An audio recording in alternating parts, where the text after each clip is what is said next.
KF-21 한국산 엔진 성능 공개, 충격, 미국, 한국 잠깐만 언제 개발했어? KF-21 엔진 비행시험 충격 성공적. 최근 한국이 독자 개발한 KF-21 전투기의 국산 엔진 성능이 공개되면서 전세계 방산업계를 놀라게 했다. 특히 미국을 비롯한 주요 군사 강국들은 한국이 단기간 내에 자체 전투기 엔진을 개발하고 성공적인 비행시험까지 마쳤다는 사실에 큰 충격을 받은 것으로 알려졌다. KF-21 전투기는 본래 미국산 제너럴 일렉트릭 GE F414 엔진을 장착하고 개발이 진행되었으나 한국은 전투기 완전 독립화를 위해 국산 엔진 개발을 병행해왔다. 이번 시험 비행에서 한국산 엔진은 강력한 출력과 안정적인 성능을 입증하며 기대 이상의 결과를 보여주었다. 비행 중 엔진의 출력 변화, 연료 효율성, 내구성 등이 모두 검증되었으며 시험 데이터를 분석한 결과 국제적 기준을 충족하는 것으로 확인되었다. 이로써 한국은 전투기 엔진의 국산화 가능성을 크게 높였으며 자체 기술력으로 4.5세대 이상의 전투기를 완성할 기반을 마련했다. 미국을 포함한 주요 군사 강국들은 예상보다 빠른 한국의 기술 발전 속도에 당혹감을 감추지 못하고 있다. 미국 언론에서는 한국이 언제 이렇게 빠르게 전투기 엔진을 개발했는가? 라며 놀라움을 표했고, 유럽 방산업계 역시 한국의 방위산업 성장에 주목하고 있다. 특히 전투기 엔진 기술은 극도로 높은 기술력이 요구되며 전 세계에서도 독자 개발에 성공한 국가가 몇 되지 않는다. 미국, 러시아, 프랑스, 영국, 중국 등이 대표적인 사례인데 이제 한국이 이 리스트에 이름을 올릴 가능성이 높아졌다. 이번 성과를 계기로 한국은 향후 KF-21의 완전한 독립 생산뿐만 아니라 차세대 스텔스 전투기 개발에도 한층 더 가까워졌다. 또한 한국산 엔진이 KF-21에 성공적으로 적용될 경우 해외 수출에서도 강력한 경쟁력을 확보할 수 있다. 현재 KF-21은 동남아시아, 중동, 유럽 일부 국가들로부터 높은 관심을 받고 있으며 엔진까지 국산화될 경우 더욱 매력적인 옵션이 될 것으로 예상된다. 전문가들은 한국이 이번 엔진 개발을 통해 방산 강국으로 한 단계 도약할 기회를 맞이했다고 평가하고 있다. KF-21의 국산 엔진 비행시험 성공은 단순한 기술적 성과를 넘어 글로벌 전투기 시장의 판도를 변화시킬 수 있는 중요한 이정표가 될 것이다. 앞으로 한국이 전투기 엔진 기술을 더욱 발전시켜 세계적인 방산 강국으로 자리 잡을 수 있을지 귀추가 주목된다. 한국 정부가 전투기 엔진의 국산화를 위해 16000LBF 파운드 포스급 첨단 항공 엔진 개발에 착수합니다. 방위사업청, 방사청, 은 21일 경기 과천정부청사에서 열린 25에서 1차 첨단기술사업관리위원회에서 차세대 항공 무기체계에 필요한 엔진의 목표 성능, 사업 방식, 일정 등을 담은 첨단 항공 엔진 개발 기본계획안을 심의했습니다. 이 계획이 성공적으로 진행된다면 국산 초음속 전투기 KF-21에 탑재되는 미국 제네럴 일렉트릭 GE 엔진 14770LBF급 보다 더 높은 성능을 자랑할 수 있을 것으로 기대됩니다. 방사청은 이번 첨단 엔진 개발이 비행 가능 시점까지 약 14년이 소요될 것으로 예상하고 있으며 총 예산은 3조 3,500억 원이 투입될 것으로 보입니다. 방사청은 향후 관련 기관들과 협의 및 검토를 통해 사업기간과 예산 규모를 고려한 사업 타당성 조사를 추진할 계획입니다. 이는 한국의 방산산업이 자립할 수 있는 중요한 기회가 될 것입니다.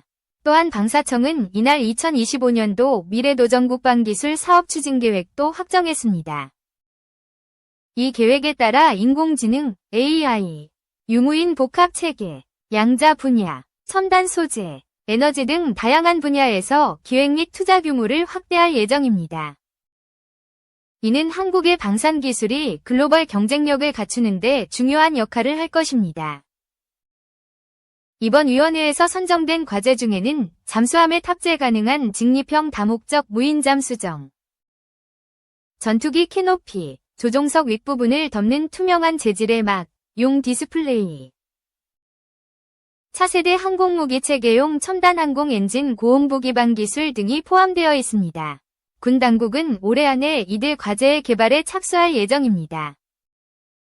한경호 방사청 미래전력사업본부장은 미래전장의 기술적 주도권 확보를 위해 미래도전국방 기술 사업을 적극적으로 지원할 것이라며 향후 한국 방산의 글로벌 경쟁력 강화로 이어질 것이라고 강조했습니다. 이는 한국이 방산 분야에서 자립적인 기술력을 갖추고 국제적으로도 경쟁력을 높일 수 있는 중요한 발판이 될 것입니다. 전투기 엔진의 국산화는 단순히 기술적 자립을 넘어 한국의 방산 산업 전반에 긍정적인 영향을 미칠 것으로 예상됩니다. 한국이 자국의 방산 기술을 발전시키고 이를 통해 글로벌 방산 시장에서의 입지를 강화하는 것은 매우 중요한 과제입니다. 앞으로의 개발 과정에서 어떤 성과가 나올지, 그리고 한국의 방산 기술이 어떻게 발전할지 많은 이들이 주목하고 있습니다. 결론적으로 한국의 전투기 엔진 국산화 프로젝트는 방산 기술의 자립과 글로벌 경쟁력 강화를 위한 중요한 이정표가 될 것입니다. 앞으로의 진행 상황을 지켜보며 한국이 방산 분야에서 어떤 혁신을 이루어낼지 기대해봅니다. 2. 호주 호위함 1패배 반면 60조 캐나다 잠수함 수주전에선 한국이 유리. 이현호 기자의 밀리터리 독. 지난 11월 8일 현지 시간 호주 공영방송인 ABC 보도에 따르면 호주 국가안보위원회 NSC는 신규 호위함 사업에서 일본 미쓰비시 중공업의 모가미와 독일 티센크루프 마린 시스템스 TKMS 위 MEKO를 최종 후보로 낙점했다. 호주의 C3000 사업 1차 후보 4개국 가운데 한국과 스페인이 빠지고 일본과 독일이 2차 후보국 2개국으로 출연한 것이다. 호주 정부는 내년 상반기 중에 최종 후보 1개국을 우선 협상 대상자로 선정할 방침이다. 이번 사업에 호주 정부는 10년간 110억 호주 달러, 약 10조 원을 들여 신형 호위함 11척을 도입한다. 2029년까지 3척을 인도받고 나머지 8척은 호주에서 건조하는 조건이다. 호주 호위함 사업은 국내 조선업체의 대규모 함정 수주 가능성을 살펴볼 가늠자란 점에서 큰 관심을 끌었지만 HD 현대중공업과 하나오션 등 국내 두 업체 가운데 한 곳도 본선에도 올라가지 못하고 탈락하는 고배를 마신 것이다. 주목할 점은 최종 후보로 선정된 독일과 일본 기업이 정부와 원팀을 이루어 총력 수주전에 나선 것과 달리 두 곳의 국내 업체가 7조 8천억 원 규모의 차기 한국형 이지스 구축함 KDDX 사업을 두고 법적 분쟁을 벌이는 대립 구도 속에서 각자 수주전에 뛰어들면서 경쟁력을 깎아 먹었다는 대목이다. 방산업계 한 관계자는 호주 정부가 왜 한국만 2개 업체가 수주전에 뛰어들었느냐고 의문을 제기했다고 말했다. 한 개 기업만 출전해 정부와 손발을 맞춰 밀착 수주전을 벌인 독일, 일본과 달리 유독 한국만 2 업체가 뛰어들어 화력이 분산된 것이 패배 원인이라는 지적이다. 무엇보다 호주 호위함 수주전에서 K방산이 일본과 독일에게는 참패한 상황에서 향후 진행될 60조 원에 달하는 캐나다 순찰 잠수함 프로젝트 CPSP에 역시 두 곳의 국내 업체가 원팀이 아닌 각각 뛰어든 상황이라 또다시 고배를 마시는 것 아니냐는 우려의 목소리가 높다. 방산업계 또 다른 관계자는 두 기업 모두 군함 일감이 바닥났다며 해외 수주전에서 또 밀리면 군함 건조 사업은 개점유업 상태가 될 것이라고 했다. 이와 관련 석종건 방위사업청장은 최근 국회 국방위원회 전체회의에 참석해 다른 나라들이 원팀을 구성한 것과 달리 두 곳의 국내 업체 참여로 저희 입장에서도 노력이 분산이 되기 때문에 원팀으로 갔을 때 좀 더 적극적이고 효율적인 지원이 가능할 것으로 보고 있다며 그런 부분을 저희가 잘 교훈 삼아서 원팀 구성뿐만 아니고 정부 차원에서 어떻게 지원하는 것이 캐나다 잠수함 수주에 기여할 수 있는지를 고민해 추진하도록 하겠다고 답했다. 60조 원이 투입되는 캐나다 순찰 잠수함 프로젝트 수주전에 HD 현대중공업과 하나오션이 한 팀을 이뤄 입찰에 참여해야 한다는 목소리가 높아지는 가운데 최근 캐나다 현지 매체에서 주목할 만한 뉴스가 나와서 눈에 띈다.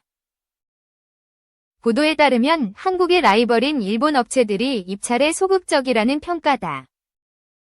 캐나다 더일타임스는 복수의 정보 소식통을 인용해 일본 업체들이 지난 18일이 마감이었던 입찰 관련 정보 요청서에 대한 답변서를 제출하지 않았다고 전했다. 또 답변서 제출 마감 수일 전 오타와 주재 일본 대사관이 이 매체에 캐나다 해군의 잠수함 조달 프로젝트에 일본 기업은 참여할 계획이 없는 것으로 알고 있다고 보도했다. 입찰 시작 단계지만 해당 보도가 사실이라면 일본 플레이어들 가와사키 중공업 미쓰비시 중공업 이 대규모 사업 참여를 주저하는 분위기다. 캐나다 국방부는 60조 원으로 추정되는 현대식 잠수함 12척 획득 사업을 진행하고 있다. 방산업계의 추정으로는 사업비가 체코 원전 수주액 24조 원, 보다 2.5배나 높은 규모다. 캐나다 해군이 희망하는 사양은 큰 고래를 뜻하는 타이게이급이다.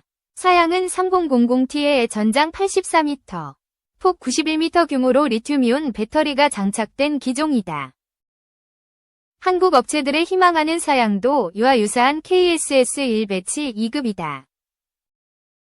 일본보다 취역이 늦지만 한국 업체들은 일본과 같은 3000T급 잠수함에 리튬이온 배터리를 탑재한 첨단 사양으로 캐나다의 눈높이를 맞출 예정인 것으로 알려졌다.